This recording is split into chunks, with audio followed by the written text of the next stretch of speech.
are living your story right now, in this moment. You know, no two stories are alike. We are all unique. We all have a different lens through which we see the world. We all have something to contribute, to share, to be. That uniqueness takes courage. It's not easy to stand in your truth. It's not easy to let yourself be vulnerable, to be really seen, to be really heard. So many of us hide. So many of us stay hidden. So many of us make the choice to step forward, to own who we are, to own our stories, to share our voice. The tide is turning. We're moving into a space of deeper vulnerability, courage, authenticity, and love.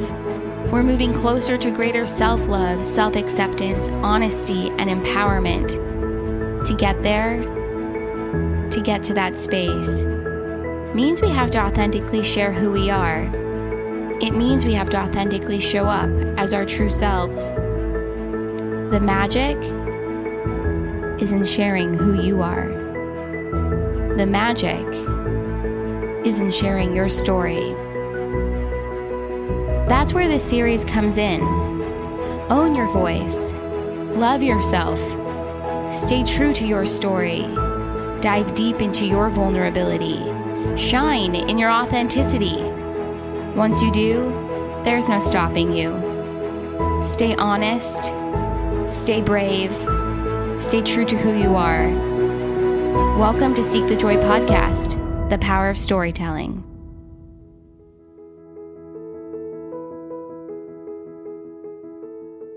Most people look at me today and they look at a very successful businesswoman.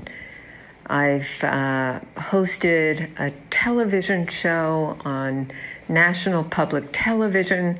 I have a website, womenworking.com, for 2 decades, and a social media presence of 18,200,000 people today. And when I go and do lectures, I tell people how I started, because I wasn't always that successful. In fact, many years ago, many decades ago, my foot was out the window one Saturday night from a 4-story walk-up. I decided I was going to end my life. So I put my foot out and I was going to jump. I was over 50 pounds heavier than I am now.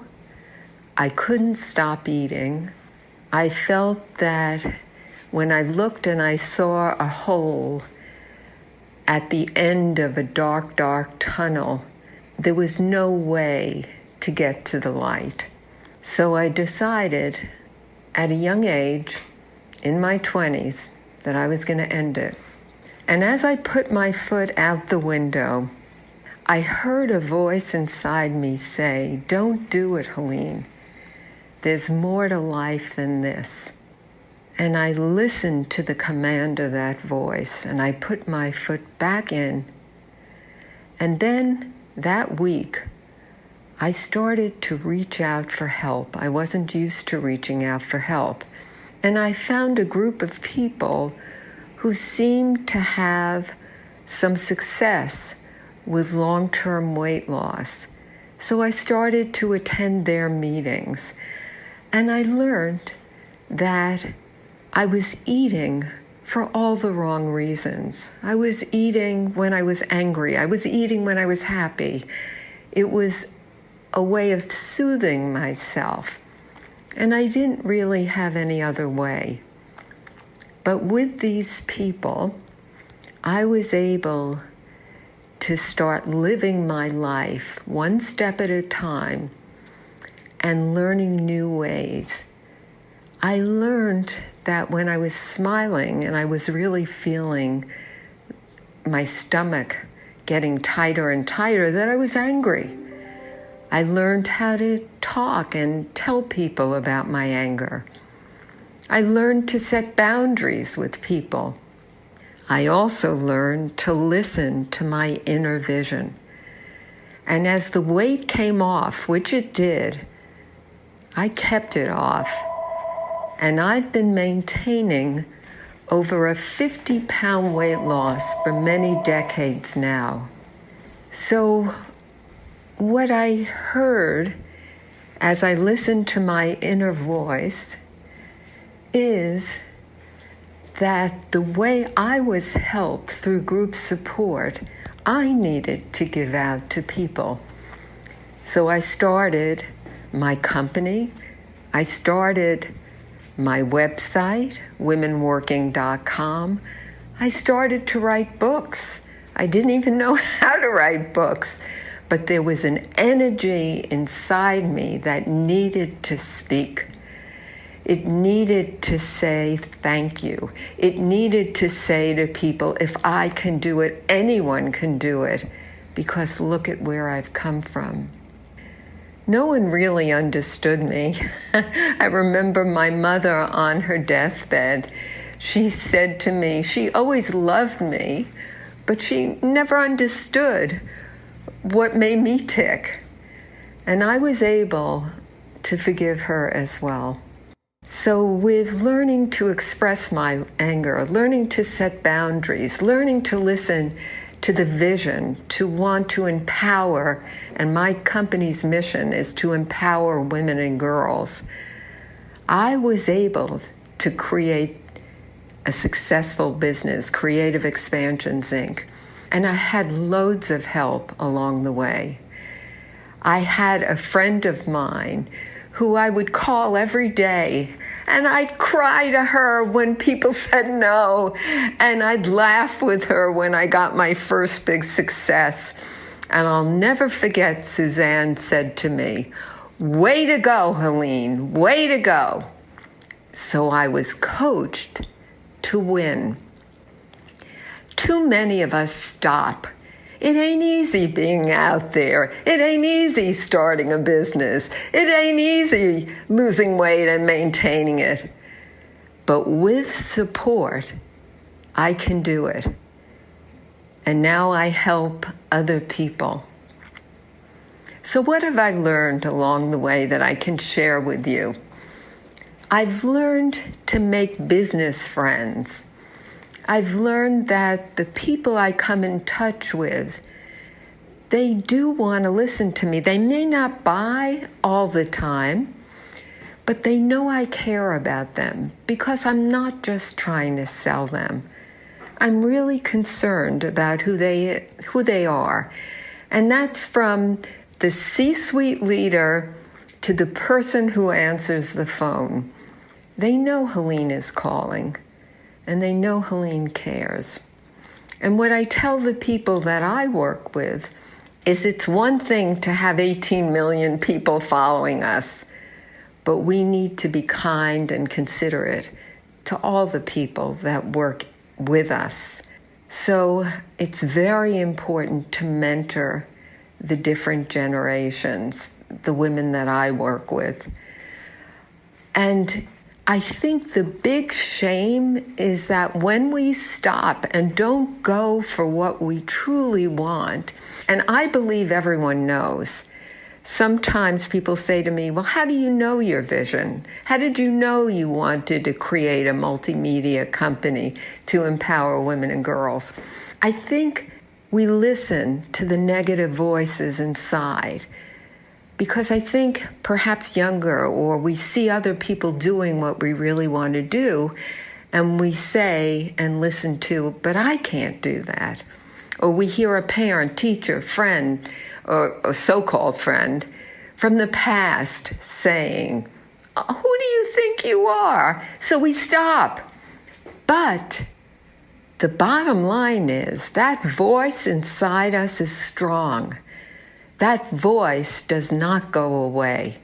And when we ignore it, that's when we get depressed. So it's like, someone gave this analogy years ago, it's like a water faucet. The water faucet, the water is our talents and our gifts. And when it gets clogged or rusted and no water's coming out, That's when the depression happens. So I challenge you to look and recapture your vision. Right now, the world is shaken up by these atrocities, these health challenges that we're faced with. It's a great opportunity to look deeper, look inside. What is it that you really want to do that you haven't been doing? What have you put on the back burner? Now's the time to resurrect it. We're all in this life to be of service and help others. So when you start reaching out to people, you're going to get a lot of no's. It's no, no, no, no, no, no, no, no, no, no. Yes. No, no, no, no, no, no, no. Yes. No, no, no, no, no, no. Yes. If you hang in long enough, you're going to get yes. Remember, it's not just about making money. It's about being of service.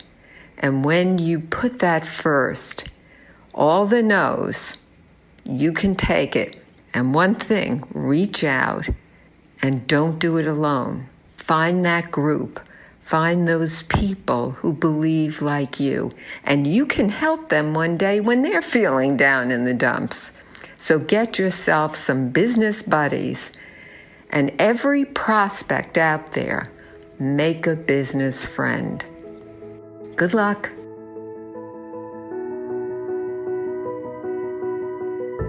Hello, I'm Veronica Villanueva, also known as your badass belief coach. On September 23rd, 2016, I was diagnosed with an incurable metastatic stage 4 lung cancer. I had 1.6 liters of fluid in my right lung and tumors metastasized on my chest, pelvis, and abdomen. According to my oncologist, the next place would have been my beautiful brain. But believe it or not, cancer was the best thing that ever happened to me. When I declare that cancer was the best thing that happened to me, I genuinely mean this.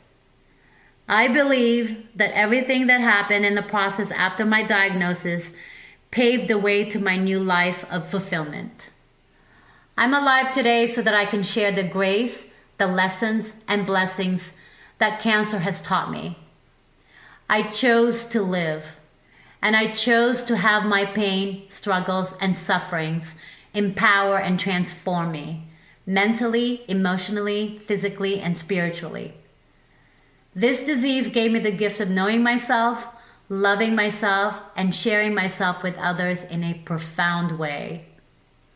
I did not just decide to live. This time, I chose a well-intentioned, conscious life. I decided to live my message and write my book, The Grace of Cancer, Lessons in Humility and Greatness. Buddha once said, "We need to stop being scared of our pain. We will never heal if we do not do this work." As we all know, greatness never comes without pain. Why not learn from the pain and suffering and use it to fuel us? Why not turn our pain into our purpose? It is time we change the way we see pain.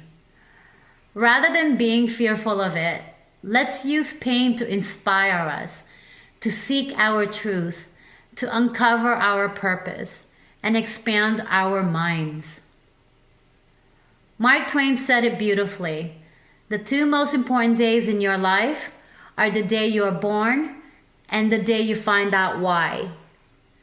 The journey to discovering my own greatness started with me having a strong and undeniable desire to live, a strong purpose, and a tribe of like-minded people to support me. I have learned to live for myself, not for my children, not for my family, not for my friends. I have to own my life. It's not about anybody. It's about honoring myself and prioritizing me. for the first time in my life. Grateful for my new life, and with the grace of cancer, I now understand that aside from knowing my authentic self, a life of fulfillment is only possible when I accept that life isn't just about me, but about helping and serving others. My role here is to help bring out your greatness. It is time to allow our experiences to develop and transform us into the people we are meant to be. We all have the choice to truly have a meaningful life. I can say I am alive because I am finally the person I am meant to be, and that is the best version yet. I lost my father in a plane crash when I was a little girl.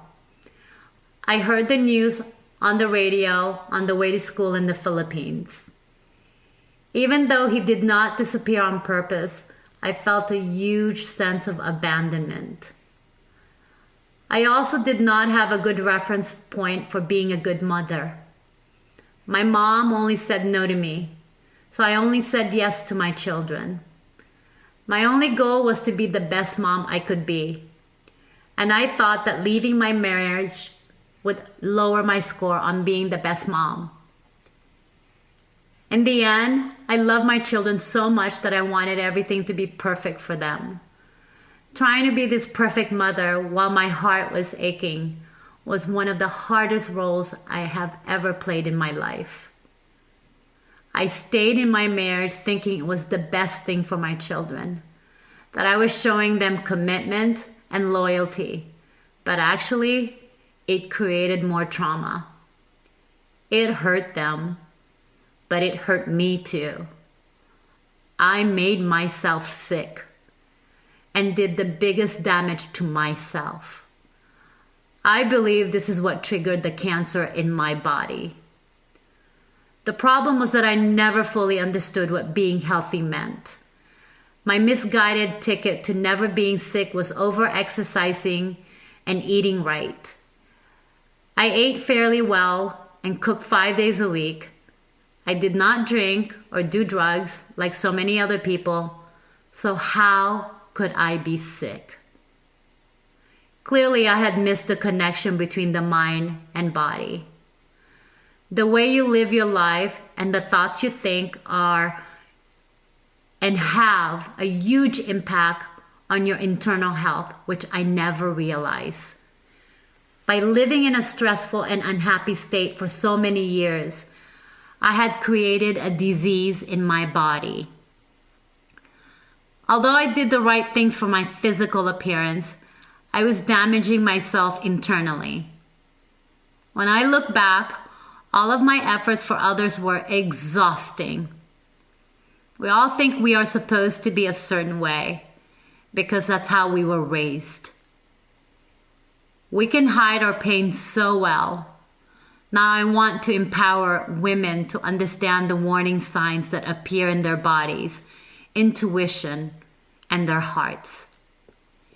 Disease has no discrimination between age, culture, status, or religion. All women can go through a suppression of their bodies and feelings. It is time for us to recognize how and why we've been suppressing ourselves, step out of it, and plant the seeds for our children. I have a deep belief ingrained in my body that I want to share with the world. Believe in yourself and honor yourself. True belief starts with you and spreads to everyone around you. I believe that God and the universe are constantly conspiring to make your life beautiful and alive, but it starts with belief in yourself, empowered thinking, commitment to learning, and surrounding yourself with people who support you. Everyone has the capacity to learn and grow from the pain in their lives. As a 52-year-old woman, I think it is incredible that I get to reinvent and rebuild myself, my identity, and my body. It's just like packing for a trip. Look at your future as an empty suitcase and ask yourself, what do I take with me to my new life? Who comes with me? What do I bring? Pack with intention and empowering beliefs. There is no room for insecurities or fears. Everything I do goes back to the basics. Eating nutrient-dense food, surrounding yourself with people who lift you up, creating a toxin-free internal and external environment, and feeding and expanding your mind and soul. Since being diagnosed with cancer in September 2016, I have been coaching and supporting others through their healing and cancer journeys.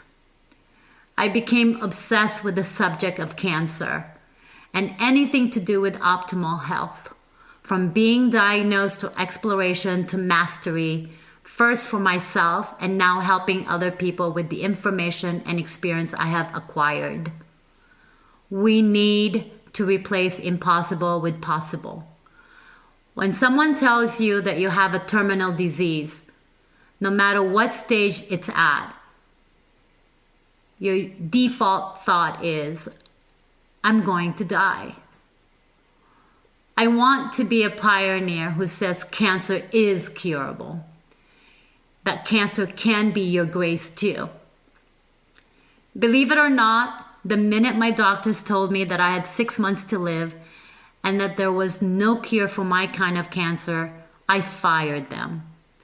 As sick, frail, and vulnerable as I felt in that moment of my diagnosis, I somehow found the strength within me to choose not to listen to my prognosis and fired the 5 doctors who didn't believe in me the same way that I believed in myself. Back then, to be part of my healing team, you have to believe in me. Today, to be part of my blessed life, you must believe in me. This is non-negotiable. Yesterday is gone. I learned my lessons. Tomorrow is a mystery, so I am excited and awake. But today is a blessing, and I choose to stay in gratitude and joy for this gift. This is how I earned my title of being your badass belief coach. I want to inspire women to be there for themselves and for other women, to listen to their own stories and speak their truth, even if it ruffles a few feathers. I feel a responsibility to tell my story, to inspire women to expose themselves, shed their layers, and be vulnerable. This act of courage is essential to healing and reinventing yourself. Let our stories be a teaching tool for others. Life can be filled with struggles, but if you see them as opportunities to grow, then you will find purpose. When I was diagnosed with cancer, I didn't see it as God or the universe punishing me for something terrible I did in the past. My automatic default was, okay, there's a reason why this happened. There is a lesson here to be learned. I have an opportunity to transform this into something positive. God never gives you anything you can't handle. There is always beauty to be found in your pain. I have found happiness through all of this. So I believe you can find happiness with the struggles you may be facing right now. There is always a light at the end of the tunnel. My experience have been almost unbearable at times, but they have made me stronger. Now I do not take anything for granted. My life is full. I am here to share my message, to show that I live my message, and to inspire people to lean in and find their truth, purpose, and strengths. This is essential to true, authentic happiness. My dream is tied into my mission in life.